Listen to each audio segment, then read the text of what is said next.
Thank you for joining me today for our workshop on data-driven objectives and key results.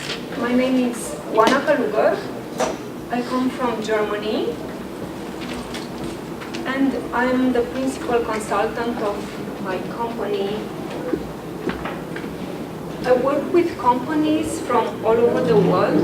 My clients are, for example, Enterprise Group, which is the biggest e-commerce company in Malaysia, in Southeastern Asia. Not sure. I can call you. Please do, if it's not working. I think this screen is too little to see on it, yeah? So we need a big one.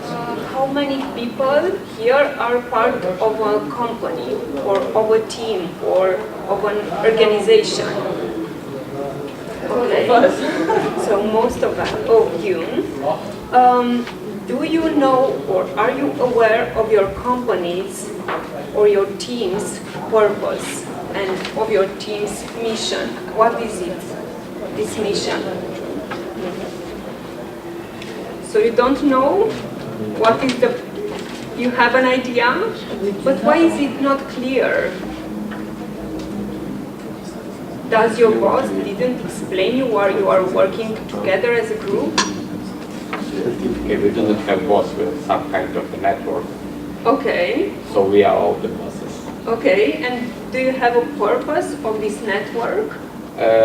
Yes, one general, but there are a lot of additional that somehow maybe making this general not very clear. Mm-hmm. Like smaller groups with their own purposes. Okay, that's also good. It's a step forward. How about the other ones? Do you know every company has a mission and a vision? Do you know them? For the company that you work for, do you know what's your company mission? Okay, that's very good. In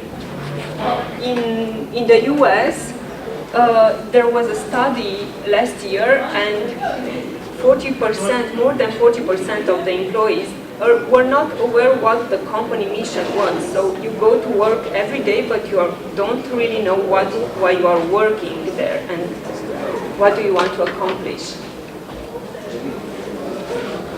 Another question. So you know what's the company mission. Do you know what are your objectives for the next, let's say, 3 months? What do you have to accomplish to make your company successful? Do you know that? Like for three months or for a longer period? Let's say for the 3 months, you go in on exotic vacation 3 months from now. What do you want to accomplish until then that you really move the company forward and you can go to your vacation relaxed and no worries? Do you know what you need to do? Like a special focus for a short time of period.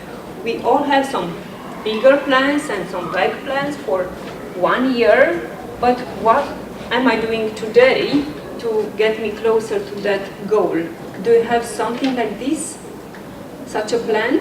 Yeah, for example, finish all these projects by the end of year and to find new funding for next year. Okay, that's very good. How about the next period, the next year, the first 3 months of 2018? Do you have any plans for that? Actually, we have, to continue our some long-term project, for example, and hope to start new project. Okay. Do you also measure the impact of those projects? Not just the accomplishment of those projects? Yes, because I'm working for NGO, it's quite necessary, before donors to measure impact of our projects and to looking for what kind of result we achieved. Okay, that's very good. I wanted to ask you, because we all have a really long list of to-do tasks in our agenda, something that we need to do every day, some answer emails, provide information to other people, search for some data, provide other people with data. But do we really ask ourselves what I'm doing today, how this helps me move forward in accomplishing the true goal of the company or of my team? Do you ever ask yourself this, or is it too much that you have on your to-do list? Everything, it's a priority on your to-do list? Not really. Sometimes just comment and you have to do it. Yeah, but once you have some clearly defined goals and some numbers attached to those goals, you can better assess what I'm doing today. Is it really help me increase that number and accomplish my goal, or is it just something that it doesn't really have a big value and I should think if I really need to do it or not? First option. First option. Okay. We talked about the questions that can help you assess whether what you are doing is a priority. Is it important? Is it helping you advance to your company's or team's objectives? Do you also have some metrics that can help you assess if what you are doing is right, if you are going to the right, in the right direction? For example, does the number of sales increases or my audience increases once I do this task on my to-do list? Do you have some metrics or numbers that you are tracking? No. No, not yet. So Are you asking about us personally, or about the organization or the team that we are working you with? personally, for example, if you are have a target to get 10 new clients, do you follow how many clients do you have new, or how the sales increases, or other business performance metrics? We have a lot of data in our companies, in our organization, and most of us, we don't use this data because it's not really tied to our daily to-do list, to what we do every day, and we don't really know how we can better prioritize our actions to help this data, these metrics move forward, but in the right direction. Why is it that? Because our company has 21st century technology. We have the best computers, the access to data. We have computing power. We have 21st century management processes, but the management principles are from the past. This is a quote by Gary Hamel from Strategos, the US company, a consultancy company. And why is that? Because in the past, you know how it worked. People worked in factories, and what they do was they assembled things, they build products, they build something, and they were trained and they were supposed to do the same thing again and again, but without really thinking what the other ones from the other team are doing. What am I doing? Is it helping them, or we are just completely separate cells working in this organization? Or why am I really going to work every day? Just to build some machines? Or how these machines help the humanity? How does it make a better world? So in the past, these questions were not so usual, but now in the younger generations, we want to know why we are doing the things we are doing. Why am I going to work every day? How can I improve this world that I live in?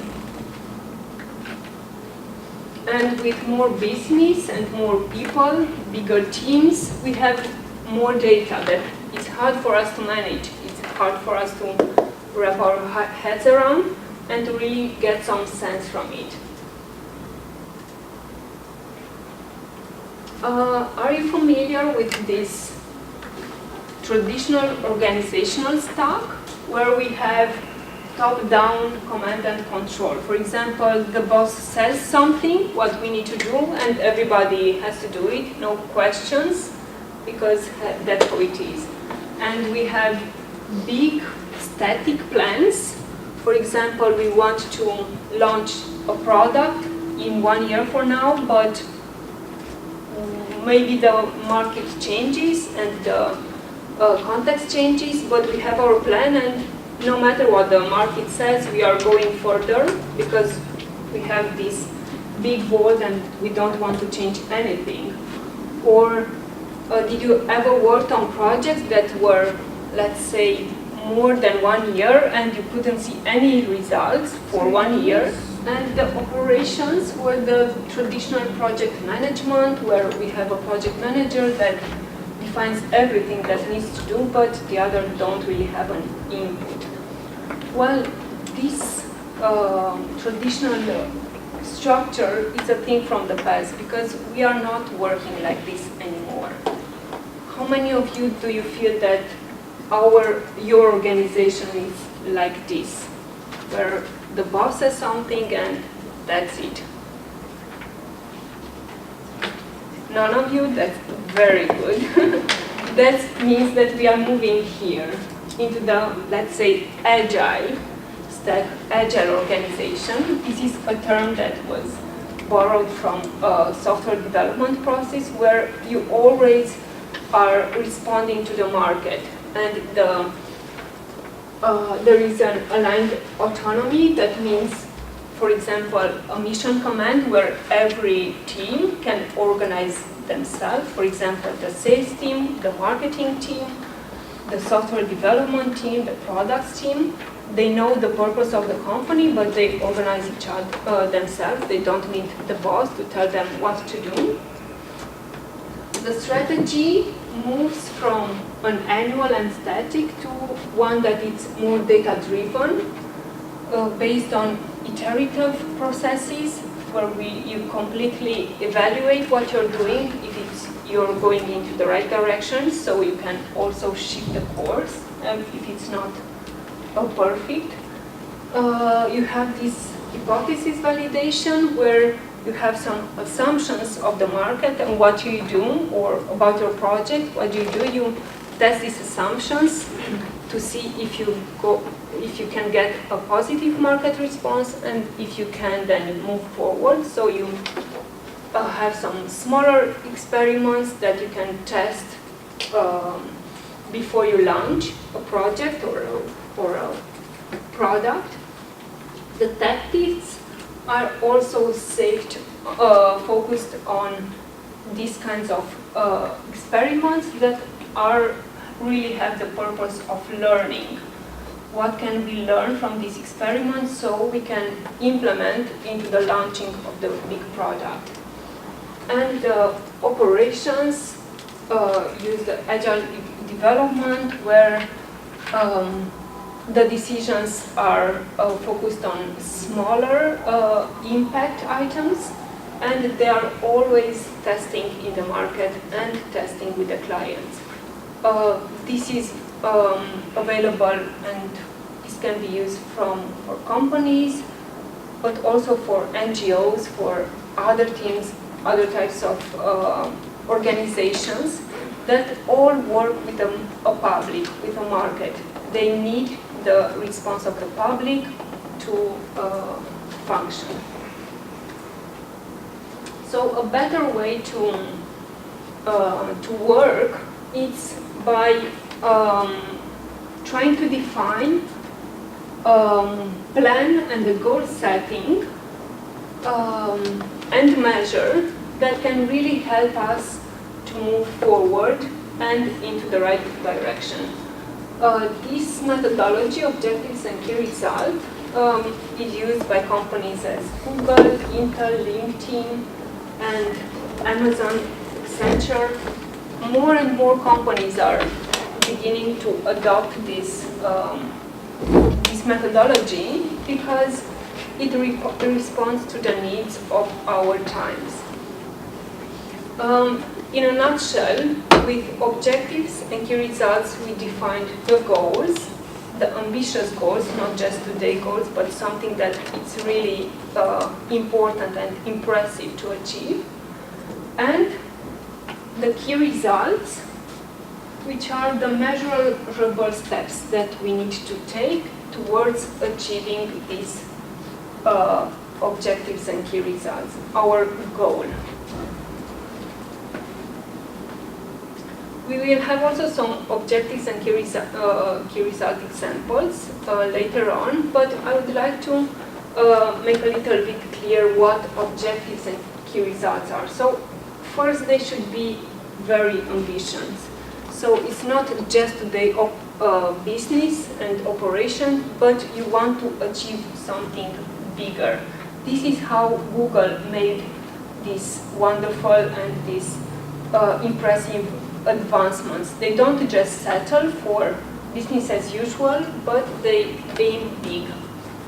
Like they are also called moonshots, these kinds of big objectives, because you are attempting to do something that is really impressive.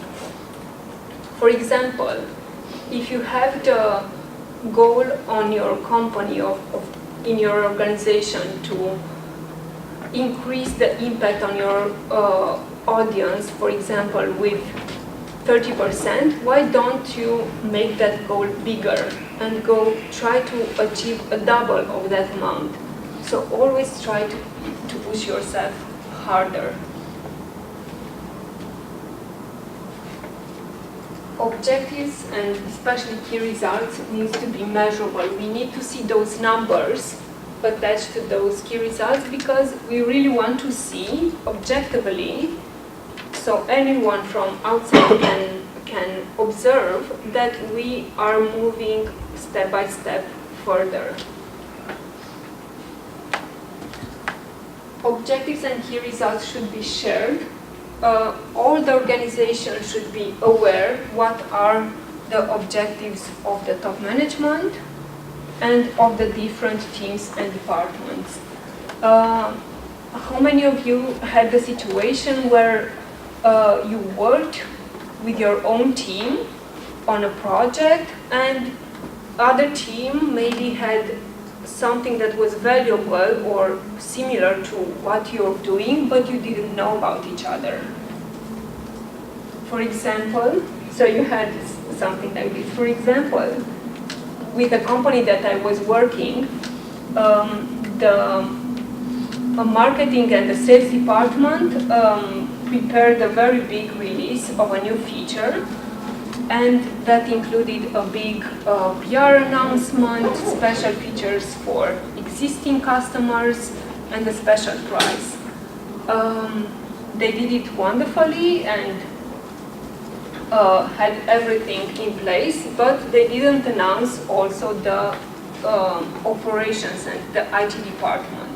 So what happened that they launched this big campaign and it was very successful, so more clients and more users that they expected came to our website and used our application, but the servers were not adjusted, so they crashed. So it was, in a nutshell, in a big picture, it was not a happy situation because the effort of the marketing team and the sales team was a little bit diminished by this, but these things happen. And also I'm working in Germany with automotive companies. They are the big brands. They are the BMW, Mercedes, Porsche, right where I live. I'm working with these companies, and because there are so many people, so many projects, so many data, so many pieces of data, it's really crazy to have the capacity in our brain to really understand everything. And with the separate teams that I'm working, I'm seeing that they are not communicating, and sometimes I really wonder how these companies really can put cars on roads, because it's such a chaos when you go inside the company. Did anybody saw this also from the outside? This company is looking great and does wonderful, but when you go inside, it's like a mess. You didn't have this? No problem. State agencies, for example. Sorry. State agencies, for example. No, Government. ministers, government officials, maybe Yeah. sectors. Also It seems very good, but when you're going break inside, inside, it's, you cannot really imagine how they can function. especially in Czech Republic or in post-Soviet countries, it's, Yeah, well, not to be wondered, but this happens in companies also. We are all people. We are all like that. We have a limited capacity in our brain to store and process data. So that's why it's a good idea to have these objectives and key results that are visible for all the employees and the companies. So I know what the objectives of my boss are. I know what are the objectives of the other teams. I know how can I contribute to them, and I also know that I cannot constantly go to other teams and ask them to work to help me on my spontaneous requests, because they have some objectives and I really need to respect those. And the other teams can also hold me accountable. So we have all these big objectives, and you have your part of it. You have your role.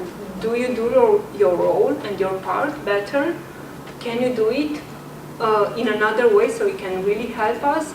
Maybe what you're doing as another department, it's not really useful and it's not trying to push us further. Objectives and key results should also be scored. We will see some scoring examples also a little bit later. That means that you score each key result, the number, on a scale from 1 to 100. And that means that you have a confidence level that I can achieve these key results in, let's say, 800% if it's really difficult, or if it's just day-to-day business, then I can fully achieve it without any extra special effort. Let's not forget about the first characteristic of objectives. They need to be bold. So I need to push myself and my team further. We are all able to do more if we have the right motivation and the right focus and the right goal. So let's see an example of objectives and key results. This is from some of my clients from the software industry that I'm working with. For example, increase the data security and prevent breakdown incidents. This is a real life example. So the key results that we defined with this team was that 100% data recovery due to daily backup of critical data. We wanted to achieve this by the end of the 3 months.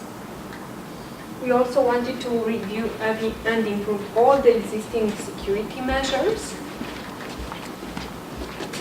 The number of breakdowns, we wanted to reduce them because the number was like 8 in the quarter, and we really want to minimize this number. And also we wanted to upgrade the processes and reduce the data migration time by 80%. So we really went into details here, as you can see, and in other example. This is something that that was defined by their team and with my help for their own current needs. You, with your teams, with your organization, will be able to define the objectives and key results that really respond to your daily needs. Let's go on further. Another example here, we can see that we try that all key results have a number inside them. This is related to the software development processes that we want to improve.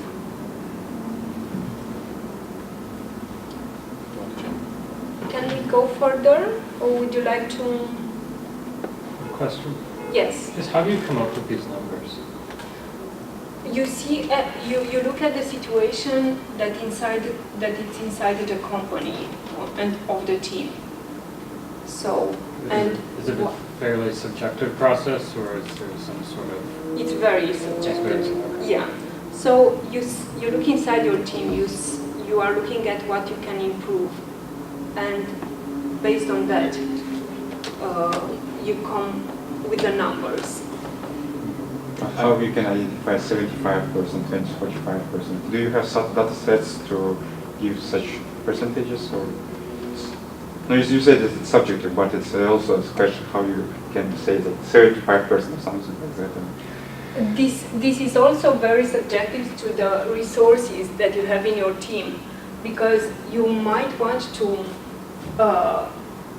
improve this number or make a big difference, but if you don't have you only have 2 members of the team that can help you do that, that's not really achievable. We will see a little bit later about the characteristics of key results that need to be achievable.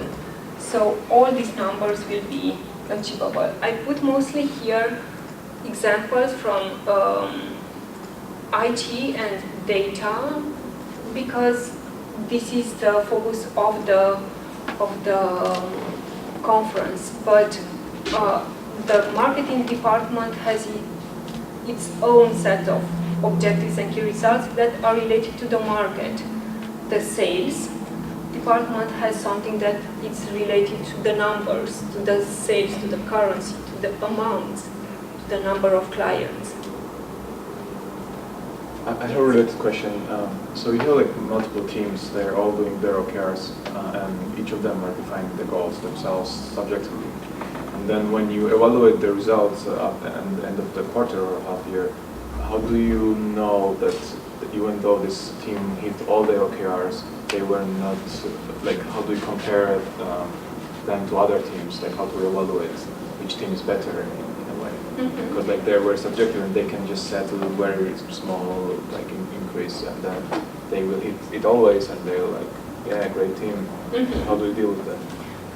This can happen if, let's say, for example, a team has defined some objectives and key results that are easy to attain because they want to look good.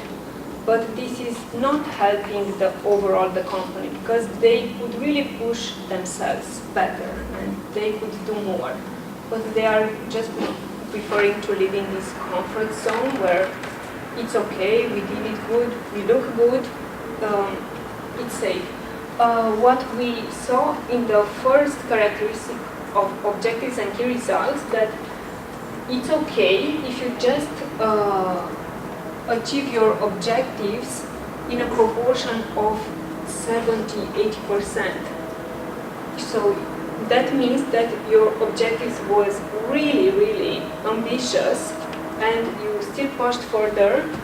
You couldn't do a superhuman effort to achieve this, but you did your best. So it's good if you don't have 100% achievement. This means that you had an ambitious goal, you did something good, and see exactly what you can learn for the next quarter to do better. Okay, but there's then they will, like, if everybody knows that 100% is not good because they will be considered as less ambitious, then people will try to hit 70% always, or 80, right? And then when they hit, how do we know that they were also, how do we compare 70% of team A and 70% of team B? Mm-hmm. That's a very good question. This involves also some peer pressure, because you can do it, let's say, in a quarter, in 2 quarters, but when you do this constantly, and the other members of the teams, they really know me. They know how much I can do. They know if I am there at the job, and also helping the other teams. And if this happens for a long time, the peer pressure comes in. And that's why I said that transparency and making objectives and key results is public, because this helps people also to be held accountable. I have some responsibilities also to the other teams that are working hard and pushing, but I'm just playing in the sand and making it an easy task. So sooner or later the peer pressure will come in and there will be some discussions about this. We will see a little bit later that objectives and key results also facilitate some discussions between the teams, so they know what they work on, but also they play a role in the accountability of the objectives. Please. Are you talking about the teams without any managers, like without leaders, or are you talking about the teams that have middle manager that have within the group? Could you please repeat the question a little bit louder? Yeah. So. Sorry. As an example, let's say the team with 10 members, but they don't have any official or informal leader, let's say. And how do you keep communication between them? Because it's very hard for you to talk all the time for whole members. So maybe it's easier to have the hierarchical kind of system and just to pick one and push your ideas to one. That's a very good question. This involves two aspects. One of them is that all objectives and key results, let's say set of OKRs, need to have an owner. So if we are working as a team, even if it's informal, there is someone that ideally everyone wants in the team to accomplish that objectives, but there should be defined by the team an objective owner that holds all the team accountable to contributing to the accomplishment of that goal. And how you do that?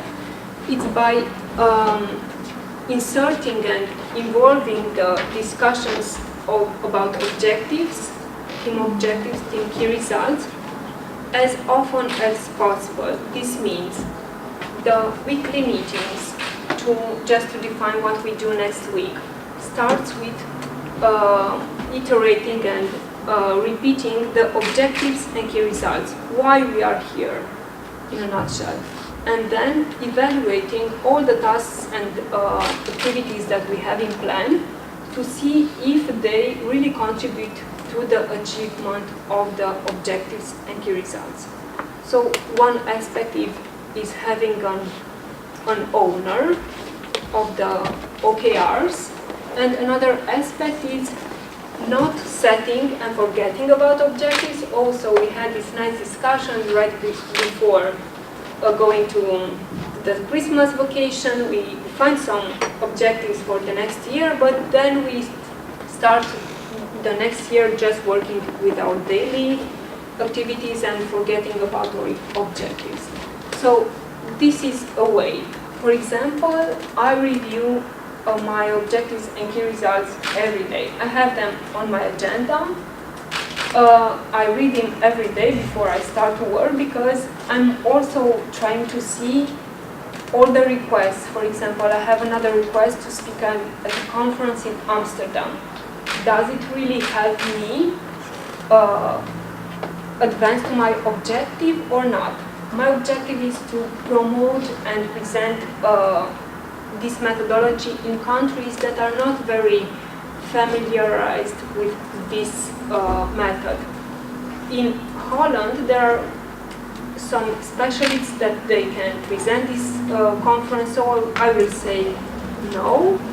There's somebody else that can do it. I am focused on promoting this methodology in other countries that are not so exposed to this kind of methodology. So I say no. This is also a method to saying yes or no. What am I really doing here? Is it important or not? Does this have answer your question?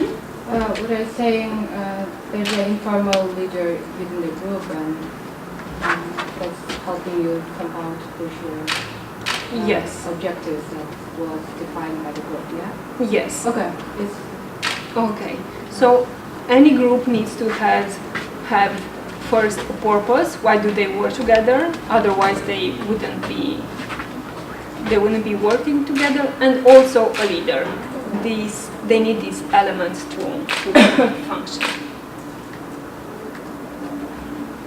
Another example, also from software development. This is it's okay. I think you had some time to read about it. Just take this as examples and not something that you need to work on your day-to-day life. We will do a little bit that later when we will actually define our own objectives and key results. For example, I also have an objective for this session, for this workshop. This is to provide an introductory knowledge about this methodology, about objectives and key results, how you can use data to improve your team performance and your business performance. And my results will be that all of you should be able at the end of the session to define a set of objectives and key results. I hope that more than at least 3 participants will sign up for a call that we can have in the future, a free call to evaluate what your objectives and key results are and how I can help you maybe implement them in your team, in your organization, and also to finish the workshop in 90 minutes. So I have to be with, to keep an eye on the watch also.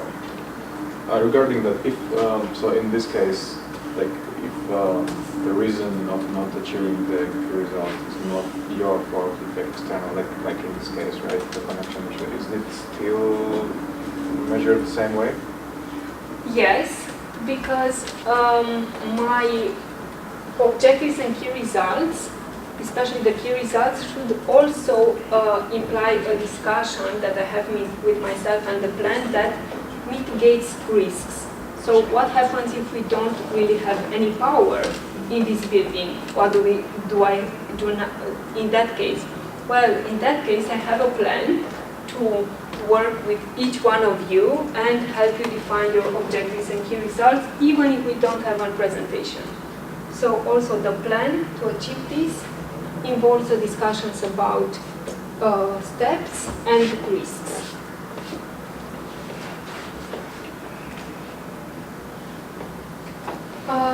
Here are the 5 steps that are involved in an objectives and key results framework and implementation. The first one is to set the context, to drive the company and the team vision. We cannot really start if we don't know why we are doing here. And also there is a good opportunity to do an alignment check and identify where we have overlaps or dependencies. For example, in the launch of a new product project, the more teams are working together. For example, the marketing team, the sales team, the development team, design also. We need to assess the dependencies, and if we are willing to define an objective to launch this product by the end of the year, then we need to assess the contribution of all the team and the collaboration of the teams to the same objective, and make sure there are available resources for this. After that, the next step is to have a draft of the objectives and key results. That means the name and the key results. This looks simple as a first step, but once you really start to do it with a sheet of paper or with a template that I can also provide, then you see that there are a lot of discussions. Also, if you are responsible for a team, objectives and key results, that really is a bigger discussion, and that's why this is planned to last about 2 or 3 hours, because everybody should have an opinion in defining the team objectives and key results. The next step is to convert the tasks into key results, because we will, without wanting, we will define some tasks, something that we can do in 3 days and in a key results. And what do we do when we achieve that? Yes, we have 100%. But we need to pay attention, because we don't just want to measure the effort. Let's say I wrote a PR release, a press release, but what was the impact of that release? So this is what I want to count, the value, not just the effort, the tasks. Also, there should be discussions inside the team and with the teams, with other teams in our company, in our organization, to present and debate these objectives and key results. It's very important also to have these weekly check-ins and update of objectives and key results, what we talked about a little bit earlier. Don't set and forget them, but really revisit them weekly, see if there are some blocks that might prevent you to achieving your objectives, or if the market context changed and they are not really relevant anymore. That's the beauty with these kinds of small period and short period planning, that you are really adaptable and you can change with the market. The market is very fast these days, and we need to keep the pace with it, with these short-term plans. It's also important to review what we did at the end of the quarter, to have an OKR retrospective, and to evaluate what went good, what went wrong, what we can learn from our experience to improve our results in the next quarter. We also need to do an OKR planning for the next quarter. That means that we start this process all over again, and we define our priorities for the next period, and also try to improve the quality of the objectives and key results. From experience, the first 2 or 3 cycles with working with objectives and key results for any company are not perfect, and this is normal, because we need to train and to adopt a new mindset to think with data and to think with key results. This also involves how we put the words in the objectives and key results, and what you also did, what you also asked, how high do we aim? Do we just set some objectives and key results that are safe, or are we really aiming for something good?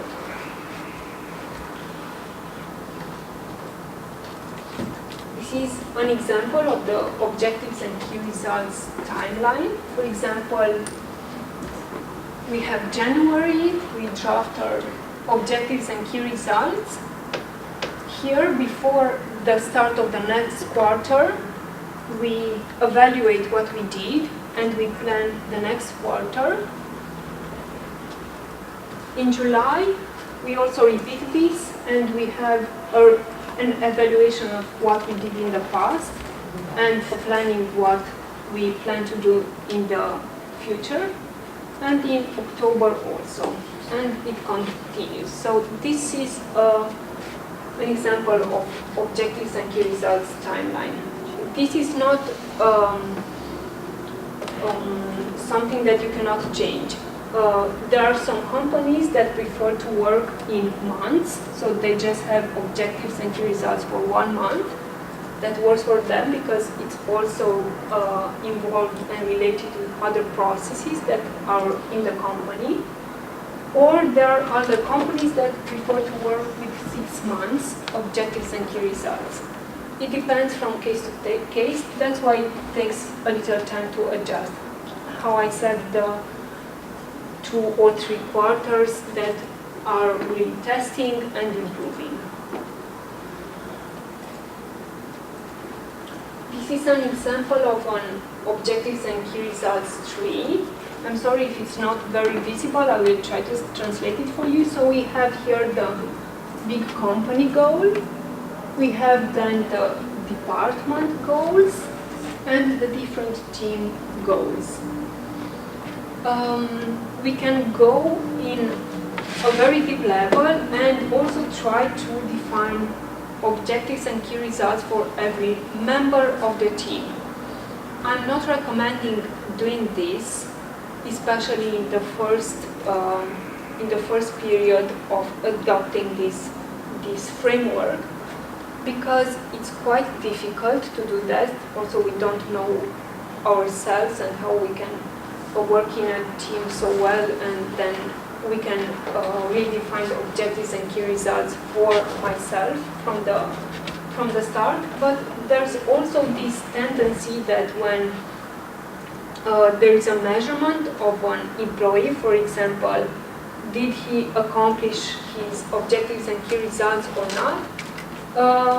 In these cases, the HR department is eager to come here and to say, okay, so let's look at your objectives and key results, and your payment will be related to that. So that's why I'm not recommending this, because this is not a framework to evaluate your capacity and your potential as an employee, but this should relate it more to the team.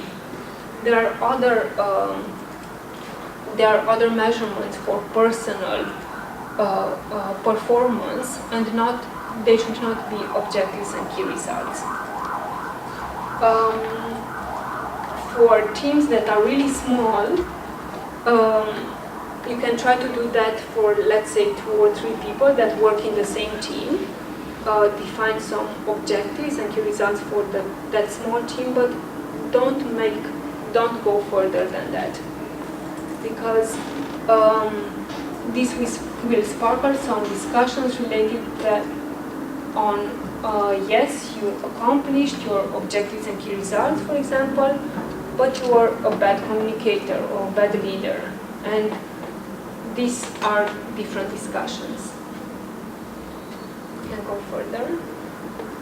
This is a screenshot from an objectives and key results software application that assesses and displays the performance of a team. For example, they are at 64%. And also the key results that are associated with this objective, that is increased customer satisfaction. So there is data. There is data for customer experience rating, because, for example, mobile application, we have the ratings from the app stores. So we can connect this data from the app stores right into our dashboards, so we can see where we are. Average response time. Again, this is something that can be measured, and it is measured with the tools that we use for customer support. For example, Zendesk. We see exactly how fast do we reply to our users. This is something that we have an objective for. We want to decrease this time because we want to be really fast. And how do we measure this? With the data that we have from Zendesk or other tools. This is another example of a dashboard. Here is the company progress towards achieving that goal. Note that the company objectives should be defined for 1 year, because we need to have a direction that we want to follow and not change with every every move. For teams and departments, the shorter cycles, the 3-month cycles, are more appropriate. We have here my team's progress and team of the members. Here we also have a display of the objectives and key results check-in. This means that how often did we visit and update that key results.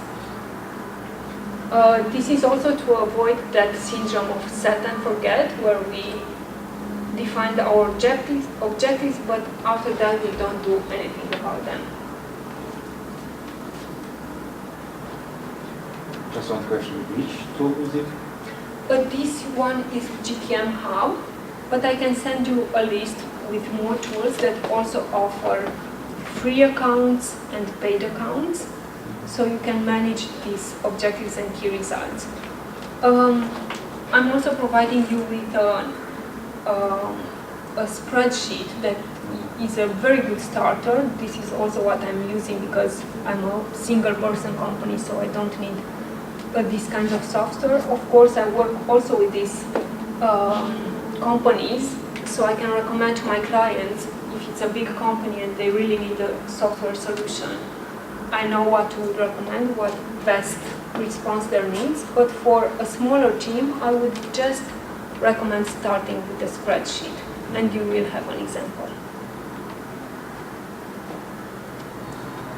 So there is this question, what am I working with for and why?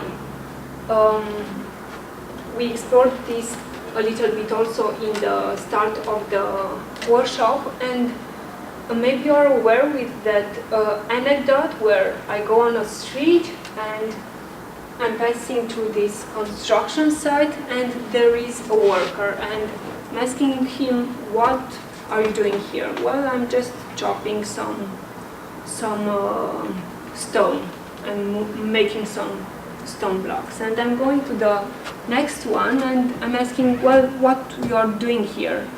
Well, I'm putting some bricks together, I'm building a wall or something like this. And I go to the next one and he's still doing the same thing. He's chopping some stone blocks, but he says, what are you doing here? Well, I'm building a cathedral. So this is a higher purpose that he's working toward. He's not just chopping stones, but he's building something bigger.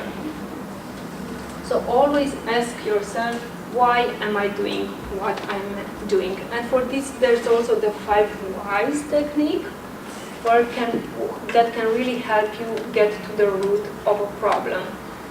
Ask yourself why 5 times at the road about each answer that you provide, and you will get to the root cause of the problem or your activity. Why am I doing what I'm doing? Because success is not just ticking a box that we have on our to-do list. I tick this box, my job is done, but the success should be having an impact. So always look not just at the effort of what you are doing, but on the results, on the impact, and on the data from the market.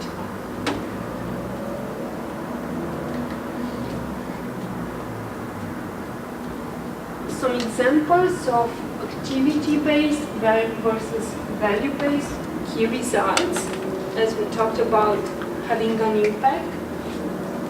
An example of just an activity is to develop 3 new landing pages. But the key result, the value that I really want to achieve with this is to generate more marketing qualified leads. What happens if I just develop some new 3 landing pages and they are just shitty? Yeah, well, I did my job, but it's not really having an impact, it's not creating value. We also should be looking to increase the lead conversion from 1% for like let's say 5% to 8%. This will also depend on the condition in your company. Or, for example, to reduce the customer acquisition cost from $25 to $5 because our page is so good and it's so converting. For example, your donation page, that you don't really need paid advertising, but with a very good copy you can get the same results, and you have more donors and they contribute more. Another example is just launch a new product. This can be a key result, but what's happened behind it is that we really want with this product to reach a number of daily active users. For example, we launch a product, a new mobile application, but we really want people to use it, not just be there in their app store. We also want to achieve a certain conversion rate from free to paid users, so we make money, we can sustain ourselves, and also achieve a net promoter score of 35% in our case, which means that our product is valuable, our product is good, does something good for our users. So to review, a short checklist for objectives and key results. The objectives should be directional, ambitious, aligned. That means that the company and the team results should be aligned, because I don't want a company objective that is not related with what I'm doing as a team, and also my team objectives should be related to the one of the company. They should be time-bound, so I have a certain period in which I want to achieve it. And for example, they also need to be objectives and measurable. So if someone looks at this and sees that I have 50% progress, they can really know what this means. And this is with objective data, not with explanation. For example, well, you see, I did this, but it didn't really good, and there's something else there, and something like this. And for the key results, they, of course, need to make the objectives achievable. They need to be measurable. They shouldn't be defined as performance indicators and not tasks. So not something that we can do in 3 days and that's accomplished, but something bigger. And again, we should have an objective measurement, so when somebody sees from outside that I am 50%, they can know what that means. And a rule that applies to both of them: don't have too many, because if we just define like 9 objectives for my teams with 36 key results, well, that's not really doable. I mean, yeah, we are working on a lot of stuff, but not everything should be a priority. Answering emails shouldn't be included in your key results unless you work in the customer support team where your job is to answer emails. This is a short checklist about key results that are SMART: specific, measurable, attainable, relevant, and timely. Are you familiar with this concept? Yes. Okay. Then we can go further. A little bit about grading the OKRs. Something that we grade as 100%, it's something very big that feels nearly impossible to achieve. When we get at 70%, it's something that is attainable but difficult, so we have to make some extra effort. 50% almost what we hope to achieve but not quite. And 30% is just business as usual. If we just do our job as usual, we can achieve this 30% accomplishment of our objective, but we want to go higher. And I would like to propose now. Sorry, can I ask? Sure, please. I really like this method, but usually I use some other terminology like objectives and outputs or but it doesn't matter. So could you please share some kind of tips for defining the key result? Because okay, for a commercial program or for commercial organization, when you like benefit oriented or activity oriented, it's okay. But for example, for me, as community officer or yes, and PR. Sometimes, for example, to help the objective could be to help a successful PR campaign. And sometimes it is difficult for me to define the key results. Okay, like to cover like 1,000 people, to have the input, to have the like their feedback, blah blah blah. But it is really sometimes it's really difficult to define the figures. Could you please say a couple of tips? Mm-hmm. I think I can answer your question with just working on something that it's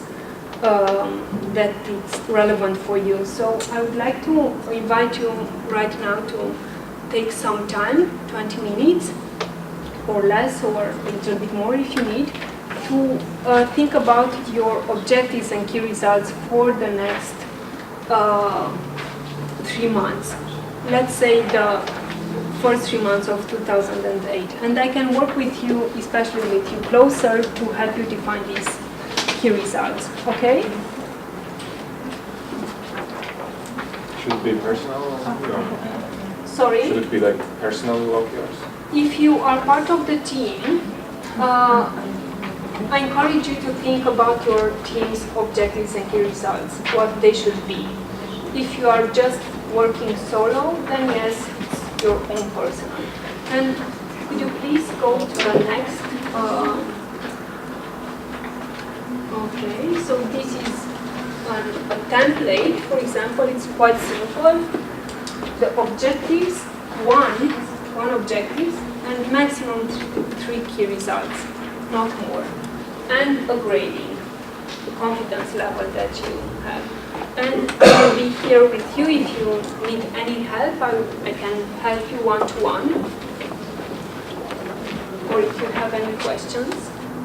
This is something that is useful for you to sit and define your objectives and key results. And not just set and forget it now, but take it at home with you, revisit it in the following, not tomorrow because it's a weekend, but maybe on Monday, next week. Try to think about next year. Next year it's almost here and you want to have an impact with it. You want to make something big. You just don't want just the usual stuff to happen, right? If there are any questions, I would be happy to answer you. The time is up, so I would be happy to reply maybe on a one-by-one basis, so we don't keep everybody here. But I hope that this has been useful. The slides are also online. On my website, I will publish the link to that section of my website that is dedicated to this conference, where you also have the slides and the template that you can use. You also have my contact information there, and I would be happy to discuss with you in the future. You can schedule a Skype call and we can connect to discuss your objectives and key results. Thanks.